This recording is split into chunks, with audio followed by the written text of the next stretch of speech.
Oluvannyuma lw'ekitongole kya gavumenti ki Uganda Electricity Distribution Company Limited UEDCL okuweebwa olukusa lw'okutunda n'okubunyisa amasannyalaze mu ggwanga okuluggya ku kitongole kya UMEME, omulimu guno baakugutandikanga ennaku z'omwezi lumu omwezi ogwokuna. Tewali kwekwasa. Okumalawo okutya okuli mu bannayuganda nti empeereza yandigootaana, ekitongole ekiruŋŋamya eby'amasannyalaze ki Electricity Regulatory Authority ERA kibawadde obweyamo nga bwe batagenda kujjula eri ekitongole ekipya. Omutindo gujja kugenda nga gweyongera okutereera kubanga eggwanga lireme kweraliikirira. Baana baabwe be babadde batambuza amasannyalaze, be babadde basansanya amasannyalaze mu UMEME, era abakozi bano ekitongole kya distribution kibakanye n'omulimu ogw'okubasunsulamu. Kibasunsulamu nga bagenda okuva mu UMEME okudda mu distribution. Inginiya Ziriya Tibalwa Waako ngono yakulira ekitongole ki ERA asuubiza bannayuganda nti n'emiwendo gy'amasannyalaze gyennyini gya kukendeera mu mpeereza empya. Tugenda kukyusaamu ate emiwendo nga lumu ogwokuna 2025. Tusuubira nti emiwendo gino gijja kukka. Onannyonnyodde lwaki emiwendo gy'amasannyalaze gyandisalika oluvannyuma lwa UMEME okugenda. Enkola eno ey'abamasiga nsimbi ssente zaabwe zijjirako omusolo munene.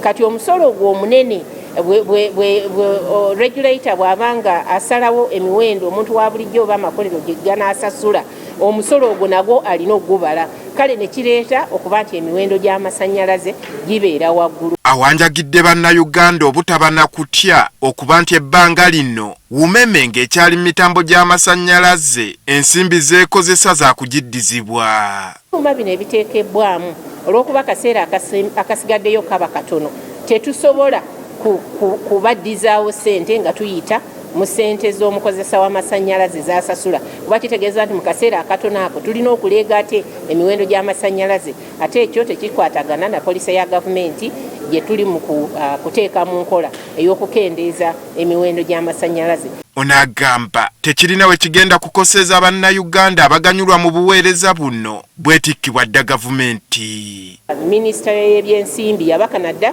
n'omulimu ogw'okulaba nti ssente ezo ziteekebwa ku mabbali. Erinze bulinzi odita gye nebabuulire nti omuwendo gwe guno nga bo bamaliriza nga basasula nga ekitongole kitukwasa ebyaffe netiwaaka yaffe nga ekitongole kya gavumenti ekya UEDCL kibakana n'omulimu ogw'okusansanya amasannyalaze. Inginiya Ziriya era akakasizza nga gavumenti bwegenda okukola ekisoboka okulaba ng'efuna ssente ezinaayamba ekitongole ki UEDCL okuddukanya emirimu gyakyo. Kuba gavumenti gyekoma okuteekamu ssente oba zivudde mu treasury oba bazeewoze mu development partners, ssente zino zijja ng'omusolo gwazo mutonoko, kyetwaliyise cost of capital guba mutonoko. Gye gukoma okuba omutonoko kitegeeza nti nange ateekateeka emiwendo gy'amasannyalaze omuntu wa bulijjo n'amakolero gye gisasula, omuwendo gwe nina okuteekamu guba mutono. Ekyo kituyamba okugenda nga tukendeeza ku miwendo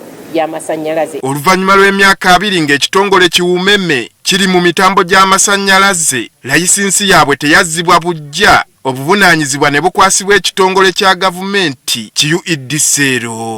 Andrew Kagwa, Agafeeyo, Spark TV. We can do it in the exchange process.